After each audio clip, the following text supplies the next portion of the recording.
স্বাগত খেলাযোগে আপনাদের সাথে আছি খালিদ জামিল।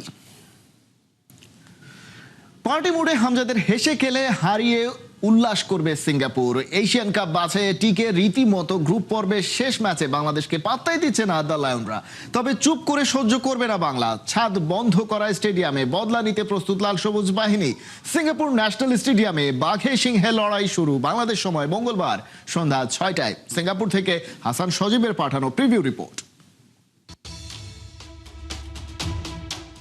প্রস্তুত মঞ্চ সিঙ্গাপুর ন্যাশনাল স্টেডিয়াম, আলোর নিচে ঝলমলে বাংলাদেশ। তবে বাংলাদেশ কি তাদের ঝলমলে একটা পারফরমেন্স উপহার দিতে পারবে? এই ম্যাচটা দুই দেশের জন্য দুই ধরনের লক্ষ্য। বাংলাদেশ চাইবে দ্বিতীয় অবস্থানে থেকে দেশে ফিরতে, আর সিঙ্গাপুর এই ম্যাচটাকে উৎসব হিসেবে নিচ্ছে। সেটা বোঝাই যাচ্ছে তাদের আয়োজন দেখে। তারা চাইবে এই ম্যাচটা জিতে পরবর্তীতে তাদের এশিয়ান কাপের যে মূল পর্বটা রয়েছে সেটা দারুণভাবে শুরু করতে। Secret weapon was to be humble because we know we already qualified, but I think this game is for the fans. It's a celebration for them, but I think we have to go out there as players to do our job, is to get the 3 points and to continue working hard. I think it's not going to be an easy game tomorrow, but we have to do what we continue doing good. So I think all the boys are excited and we're going to go all out tomorrow. Bangladesh এবং সিঙ্গাপুরের FC Asian cup বাছাই পর্বের এই ম্যাচের আগে যে press conference হয়েছে সেখানে বেশ কিছু বিষয় উঠে এসেছে। হাভিয়ের কাবরেরার মেয়াদ নিয়ে প্রশ্ন উঠেছে এবং বাংলাদেশের এই যে ম্যাডনেস, এই যে দর্শকদের ভালোবাসা, সেটাও কিন্তু সিঙ্গাপুরের লোকজন জেনে গেছে। তারাও কিন্তু প্রেস কনফারেন্সে জিজ্ঞেস করেছে যে বাংলাদেশে কেন দর্শকদের ফুটবলের প্রতি এত এত ভালোবাসা, যেটা সিঙ্গাপুরের প্র্যাকটিস গ্রাউন্ডে দেখা গেছে। জামাল ভুঁইয়া কিন্তু একটা ব্যাপার প্রেস কনফারেন্সেও দাবি করেছেন যে মাত্র 6,000 টিকিট দেয়া হচ্ছে বাংলাদেশি দর্শকদের জন্য, যেখানে হয়তোবা 10,000 টিকিট হলে সেটা আরো ভালো হতো।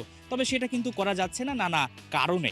না, অবশ্য আমরা চাই আরো ফ্যান্স যদি আসতে পারলে তো টিমের জন্য ভালো, কারণ এখন মাত্র 6,000 টিকিট দিয়ে দিছে, কিন্তু হোটেলের সামনে অনেক ফ্যান্স মিট করছি, তো ওরা সবাই রিকোয়েস্ট করছে আরও টিকিট। তো আনফর্চুনেটলি মানে সিঙ্গাপুর ফেডারেশন দিতে পারে না, বাট যেটা আমরা তো জানি যেটা ঢুকতে পারবে না ওরা সাপোর্ট করবে। So we have them in our hearts and we will also fight for them. এই ম্যাচটা বাংলাদেশের জন্য যতটা না গুরুত্বপূর্ণ তার চাইতে বেশি গুরুত্বপূর্ণ হয়ে উঠেছে হাভিয়ের কাবরেরার জন্য, কারণ এই ম্যাচ দিয়ে তার চুক্তি শেষ হচ্ছে। I've been in this situation I think 3 times already. It's 3 contract extension, no? But more than that is the responsibility of achieving something important tomorrow. দারুণ একটা গ্রাউন্ডে প্র্যাকটিস সেরে নিচ্ছে বাংলাদেশ। এখন সময় এসেছে বদলা নেয়ার। ঘরের মাটিতে বাংলাদেশ এই সিঙ্গাপুরের কাছে হেরেছিল, সেই বদলা তো বাংলাদেশ নেবে, সেই সঙ্গে প্রবাসীদের একটা দারুণ জয় দিবে। এবং আরেকটা ব্যাপার বাংলাদেশের জন্য স্মৃতি হয়ে থাকবে, কারণ এই মাঠে ব্রাজিল এবং আর্জেন্টিনা খেলে গেছে। নেইমার তার ক্যারিয়ারের প্রথম হ্যাটট্রিকটা করেছিল এই মাঠে, তাই জয়টা যদি আসে সেটা কিন্তু একটা স্মৃতি হয়ে রইবে। হাসান সজীব, 71, সিঙ্গাপুর ন্যাশনাল স্টেডিয়াম, সিঙ্গাপুর। সারা দুনিয়া থেকে প্রবাসী বাংলাদেশিরা আসছেন, খেলছেন বাংলাদেশের জার্সিতে, কিন্তু যতটা হাইপ উঠছে তারকাদের দাপটে ফলাফল সেভাবে এনে দিতে পারছেন না head coach Javier Cabrera. Singapore ম্যাচের আগে তাই প্রশ্ন উঠছে, স্প্যানিশ কোচ কি তার দলের ভেতরে থাকা সমস্যাগুলো চিহ্নিত করতে পেরেছেন, নাকি আবারও দায় সারবেন পরের কোনো ম্যাচে ভুল শোধরানোর বাণী দিয়ে? রিপোর্টে বিস্তারিত। তোমাদের শহরে অস্ফুট কুয়াশা, সূর্যের দেখা নেই, মেঘে ঢাকা চেহারা। অস্পষ্ট দৃষ্টিসীমায় হামজা চৌধুরীরা কি বুঝতে পারছেন কোথায় গিয়ে ছন্দ হারাচ্ছেন তারা? সাথে বিদায়ের সুর হয়তো বাজাচ্ছেন হাভিয়ের কাবরেরা। তিনিও সত্যিই কি জানেন দলের সমস্যা আসলে কোথায়? কালে কালে বেলা অনেক গড়ালো। সিঙ্গাপুরের বিপক্ষে এশিয়ান কাপ কোয়ালিফায়ারের শেষ ম্যাচে নামতে যাচ্ছে বাংলাদেশ। সমস্যাগুলোর সমাধান জরুরি, তার আগে জানতে হবে সমস্যাগুলো আসলে কি। কাবরেরা অবশ্য কিছু পয়েন্ট আউট করেছেন কদিন আগেই ভিয়েতনামের বিপক্ষে 3-0 গোলে হারের পর। তার মধ্যে প্রথম দুর্বলতা ফিনিশিংয়ে। বাংলাদেশের ফরওয়ার্ড লাইনে পরিবর্তন আনা হয়েছিল। ফাহিম আর রাকিবের সাথে স্ট্রাইকার হিসেবে যোগ হয়েছিলেন আবাহনী লিমিটেডের মিরাজুল ইসলাম, তাতেও স্কোর করা যায়নি। কাবরেরা বলছিলেন বাংলাদেশের চেয়ে ফিফার র্যাঙ্কিংয়ে অনেকটা এগিয়ে থাকা ভিয়েতনামের স্ট্রাইকাররা যেভাবে ফিনিশ করেছে আমাদের দল সেভাবে পারেনি। গোলের সুযোগ তৈরি করেও ফাইনাল টেকনিক্যাল অ্যাকশনের জায়গায় ফেইল করেছে red and green forward line. আরেকটা বড় দুর্বলতা চোখে পড়েছে ভিয়েতনামের বিপক্ষে, সেটা অবশ্য নতুন কিছু নয়। হামজা চৌধুরীর মতো জাত ডিফেন্ডার 11-এ থাকার পরও 3 গোলের দুটোই বাংলাদেশ হজম করেছে সেট পিস থেকে। একবার কর্নার থেকে উড়ে আসা বল ঢুকেছে বাংলাদেশের জালে, অন্যবার তো মিডফিল্ড থেকে ফ্রি কিকে হাওয়ায় ভাসানো বলে লাল সবুজরা হজম করেছে গোল। প্রতিপক্ষের সেট পিস ট্যাকেলে একটা দল এত দুর্বল হলে স্কোর লাইন নিয়ে ভুগতে তো হবেই। বাংলাদেশের 3 নম্বর দুর্বলতা, প্রতিপক্ষের পজিশন মার্কিং এড়াতে না পারা আর নিজের গেম সেন্স দিয়ে সময়ের আগেই নিজেদের পজিশনগুলো বুঝতে ব্যর্থ হওয়া। এমনকি প্রতিপক্ষের সেট পিসের সময়ও তাদের প্ল্যান বুঝে উঠতে পারেনি বাংলাদেশের ডিফেন্স লাইন। সিঙ্গাপুর অবশ্য ভিয়েতনামের চেয়ে তুলনামূলক পিছিয়ে থাকা দল। ফিফা র্যাঙ্কিংয়ে তাদের অবস্থান 148, কিন্তু বাংলাদেশের অবস্থান তো আরও পেছনে। ভিয়েতনামের বিপক্ষে সুবিধা করতে না পারার পর ওরা থমকে আছে 181-তে। কিন্তু ওই সফরে গিয়ে যে ভুলগুলো করেছে হামজা বাহিনী, সেগুলো সিঙ্গাপুরের সাথে করলেও পার পাওয়া যাবে না। অথচ বাংলাদেশের স্কোয়াডে রয়েছে এক ঝাঁক প্রবাসী প্রতিভাবান তারকা ফুটবলার, যারা বেড়ে উঠেছেন উন্নত ফুটবল প্লেয়িং নেশনের সিস্টেমে। ডেনমার্কের জামাল ভুইয়া আর ফিনল্যান্ডের তারিক কাজী তো আগে থেকেই ছিলেন, সেই সাথে যোগ হয়েছেন ইংল্যান্ড থেকে আসা হামজা চৌধুরী, কানাডার সমিত সোম আর ইতালির ফাহমিদুল ইসলাম। যুক্তরাষ্ট্রের জায়ান আহমদও তো আছেন। তারকাদের ভিড়ে যদিও অভাব রয়ে গেছে দলের একজন পারফেক্ট নাম্বার 9-এর। কাবরেরার ফরমেশনে কখনো কখনো 3 স্ট্রাইকার দেখা গেলেও তাদের রোল হয়ে থাকে মূলত মিডফিল্ডারের। এবারও হয়তো সেই ডিফেন্সিভ ট্যাকটিক্সে কাউন্টার অ্যাটাক বেসড ফুটবলই খেলবে বাংলাদেশ। তাতে স্ট্রাইকারদের সুযোগটাও আসে কালে ভদ্রে। রাকিব মুরসালিনরা সেই সুযোগ কাজে লাগাতে পারুক, সেই প্রত্যাশা এখন পুরো বাংলাদেশের। খালিদ জামিল, 71। নির্বাচনী ইশতেহারের বাগড়ম্বর নয়, প্রতিশ্রুতি রাখলেন প্রধানমন্ত্রী তারেক রহমান। খেলোয়াড়দের ফোনে পৌঁছে গেল স্যালারি, আনুষ্ঠানিকভাবে পেশা হিসেবে স্বীকৃতি পেল ক্রীড়া। সকালে ক্রীড়া কার্ড ও ভাতা প্রদান কার্যক্রমের উদ্বোধন করেন প্রধানমন্ত্রী। 129 জন ক্রীড়াবিদের হাতে তুলে দেয়া হয় ক্রীড়া কার্ড ও সম্মানী, জানিয়েছেন ক্রীড়াঙ্গন নিয়ে সরকারের পরিকল্পনা। কোহিনুর কনার রিপোর্ট। সবার মোবাইলে চলে গেছে, দ্যাটস ভেরি গুড। হ্যাঁ, গিয়েছে না, যাবে, already got it, well done. Button press করতে শাপলা হল থেকে ভেসে আসলো সাকসেস শব্দটা। প্রধানমন্ত্রী থামস আপ দেখিয়ে বললেন ওয়েল ডান। এই ছবিটাই হয়ে উঠল প্রতিশ্রুতি রক্ষার স্মারক। ক্রীড়া হলে পেশা, পরিবার পাবে ভরসা, ছিল বর্তমান সরকারের নির্বাচনী ইশতেহার। বাগড়ম্বর নয় তো, কতজন কত কথাই তো শুনিয়ে গেছেন। কথা দিয়ে কথা রাখতে পারেন কজন? তারেক রহমান দেখিয়ে গেলেন কেমন করে প্রতিশ্রুতি রাখতে হয়। দেশের ক্রীড়াকে পেশা হিসাবে প্রতিষ্ঠিত করতে চায় এবং আজকের এই অনুষ্ঠানটি আমরা যে প্রতিশ্রুতি জনগণকে দিয়েছিলাম, দেশের মানুষকে দিয়েছিলাম, সেই প্রতিশ্রুতির কাজটি আমরা ধীরে ধীরে শুরু করছি বা শুরু করেছি। শুধু তো মুখের কথা নয়, বন্ধু হয়ে মনের কথাটাও শুনতে চান প্রধানমন্ত্রী। তাই তো সাফজয়ী অধিনায়ক সাবিনা খাতুনকে দিয়েছেন সাহস। সাবিনার মধ্য দিয়েই তারেক রহমান যেন জেনে নিতে চাইলেন দেশের নারী ফুটবলারদের হালচাল। খালি পোস্ট পেয়ে সাবিনাও দিয়ে দিলেন গোল। বক্তব্য শেষ না করতেই পেয়ে গেছেন জবাবটাও। মন জিততে আর কি লাগে।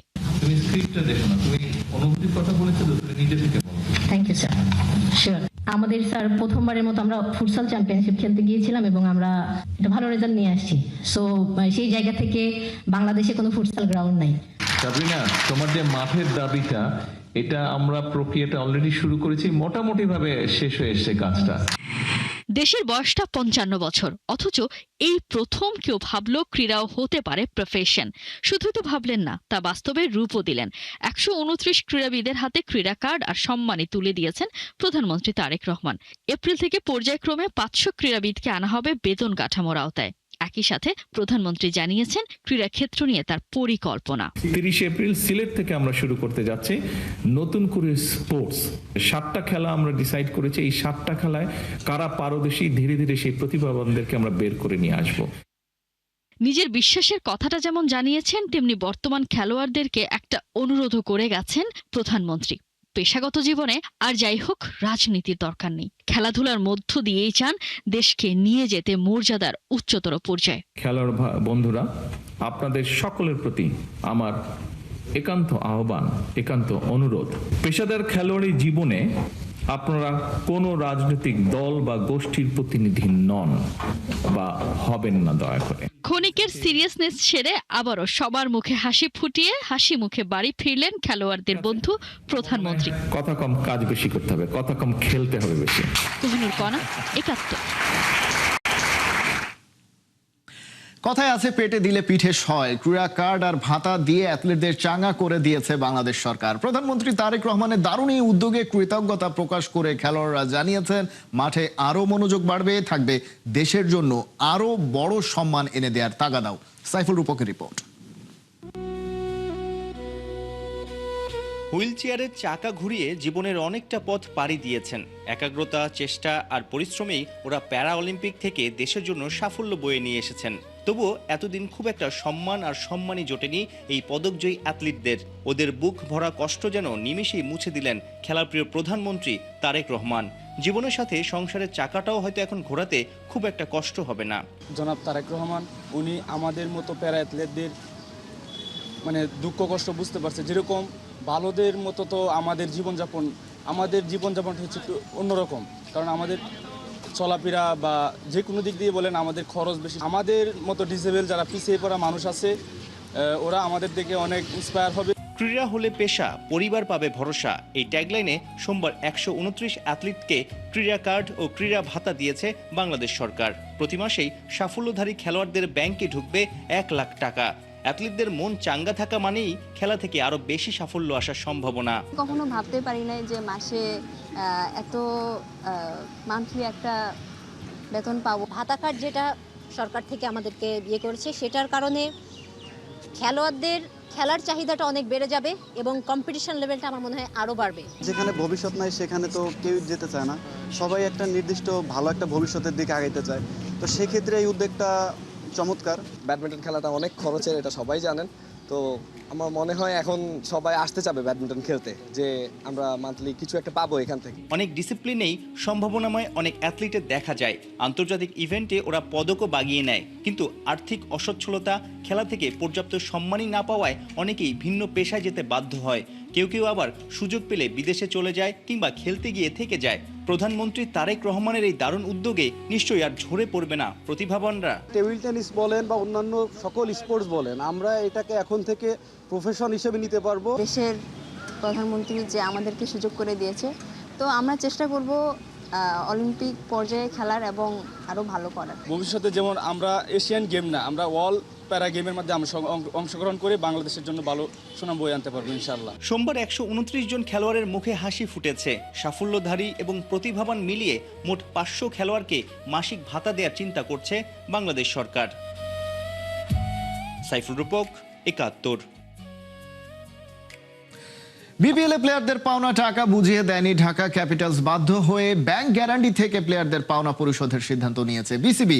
চিঠি দিয়েও উত্তর মেলেনি, তাই এই সিদ্ধান্ত নিল বাংলাদেশ ক্রিকেট বোর্ড। অলরেডি 3টা চিঠি দিয়েছি। ওনারা বারবার প্রমিস করেছে যে পেমেন্ট ক্লিয়ার করে দিবে, কিন্তু এখন পর্যন্ত আমাদের হিসাবে প্রায় 3.5 কোটি টাকার উপরে প্লেয়াররা পায়। আমরা হিসাবটা নিচ্ছি কিন্তু প্লেয়ারদের থেকে। এখন আমরা আমাদের কাছে যে 2টা ব্যাংক গ্যারান্টি ছিল সেটা এনক্যাশমেন্টের জন্যে আমরা ব্যাংকে পাঠিয়ে দিয়েছি। ব্যাংকের প্রসিডিওর অনুযায়ী ধরেন 7-8 দিনের মধ্যে ব্যাংক ওদের নিয়ম অনুযায়ী ওই টাকাগুলি আমাদের, এটা আনকন্ডিশনাল ব্যাংক গ্যারান্টি ছিল, তো ওরা আমাদের কাছে টাকাটা দিয়ে দিলে আমরা তখন এই ঢাকাকেও ডাকবো, প্লেয়ারদেরও ডাকবো, তারপরে ফাইনাল যে অ্যামাউন্ট আসবে এগুলি ক্রিকেট বোর্ড থেকে দিয়ে দিব, দিয়ে বাকি টাকা ওদের রিফান্ড করে দিব। এই ছিল এখনকার খেলা যোগে। সরাসরি সংবাদ অনুষ্ঠান দেখতে চোখ রাখুন একাত্তরের ফেসবুক পেজে এবং সাবস্ক্রাইব করুন একাত্তরের ইউটিউব চ্যানেল। একাত্তরের সাথেই থাকুন।